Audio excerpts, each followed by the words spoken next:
Hello and welcome to chapter 12 of Varjak Paw by S.F. Said. If you remember last time, Varjak had found shelter in a shed where he met two other cats, one of which was friendly, the other one not so much. But eventually the two cats went on their way, leaving Varjak Paw alone once again. So chapter 12.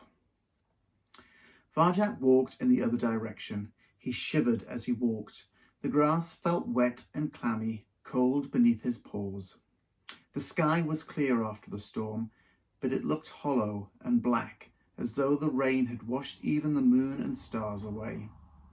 It was much worse being alone now that he'd had a moment with Holly and Tam. It made him realise how alone he'd been before, and how lonely he was again now. Still, he had to get on with his mission. Find a dog. Take it home, beat the gentleman and his cats. The city loomed up ahead. From the hill he'd seen it all and how it fitted together, but on the ground level he couldn't see further than the nearest building. Even the smallest of them blocked his way. Their thick brick walls reared up before him, higher than the Contessa's house. The night was full of strange sounds too. Things were rumbling, bells ringing, sirens wailing. What did it all mean? How was he going to find his way through it? He badly needed help. Holly and Tam seemed to know what they were doing, but they were gone, and they weren't coming back. Varjak walked through a gate at the park's edge. Beyond it was a narrow pavement and a wide black road lined by orange street lamps. They looked like spiny iron trees, with clusters of lights on their branches. Instead of the sweet scent of fruit, they smelled sharp and electric, buzzing nervously above him. He felt exposed in their glare. Further down the pavement he could hear people, groups of them. Some were talking, others were laughing or shouting at each other. His fur prickled, remembering the men who came to the Contessa's house that night. He didn't want to be seen. It felt too risky out here on his own. Across the road there was a quiet-looking alleyway between the brick houses. It looked a safer place to be. Varjak stepped onto the pavement and froze in his tracks.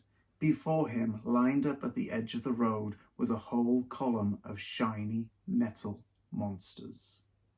They stood in single file, stock still. They weren't moving or making any sound. Their eyes were dull and lightless, their round black wheels at rest. But they were dogs, and this was Varjak's chance to talk to them. "Excuse me," he said. They didn't react, not even a flicker in their eyes. Perhaps they were sleeping.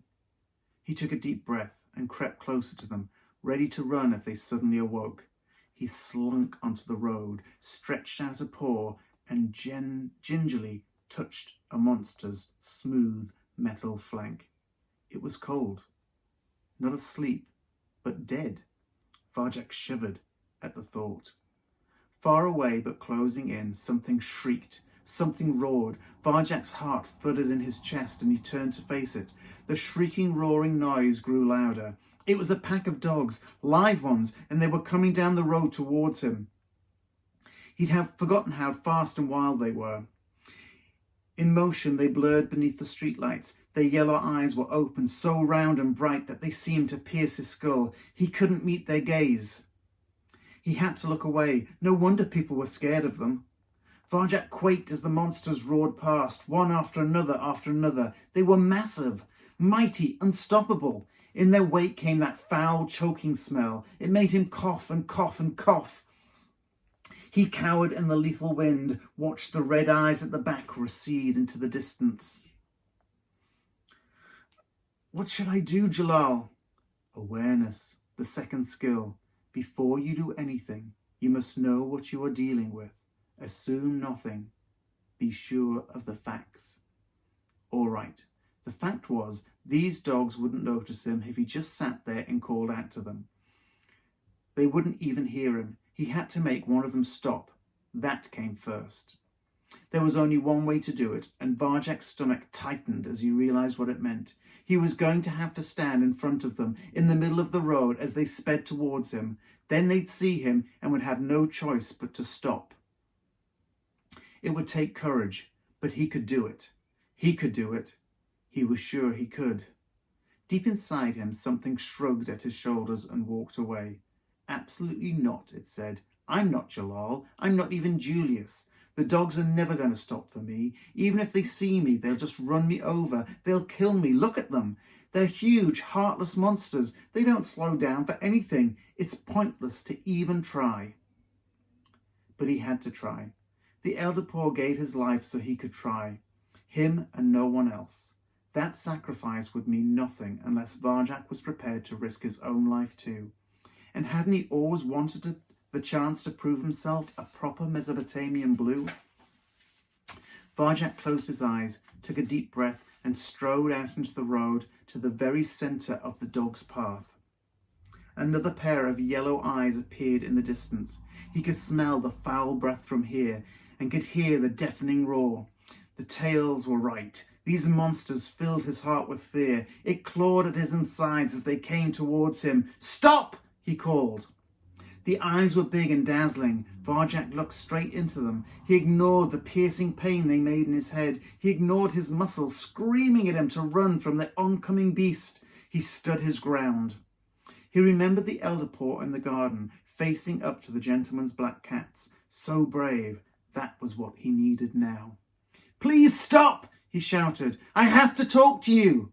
The eyes grew bigger and bigger. The monster was coming closer and closer, and behind it he could see others of its kind, a whole pack of them. Good. He was smack in front of them. They couldn't get past without going through him. Jalal could do this. I can do it too. The monsters kept coming, and still he stood his ground, as though he had to dig his claws into the tarmac to stop himself from running. "I need your help," he yelled. "Please, please, please!" But the monsters weren't slowing. They were speeding. They were shrieking, roaring, bearing down on him. Huge, deadly. "Stand your ground. Stand your..." Brab! Fur fluttered, fur flattened. Monsters roared over his head, to his left, to his right, to his left, and were gone. Whew.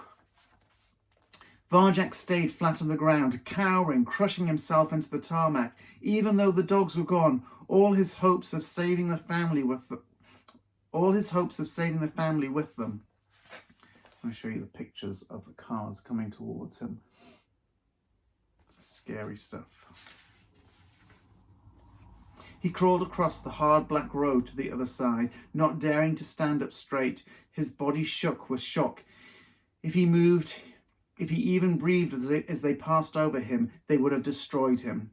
He'd come within a whisker of death. He knew that, but that wasn't the worst of it. The worst of it was that he'd failed. And that's the end of chapter 12.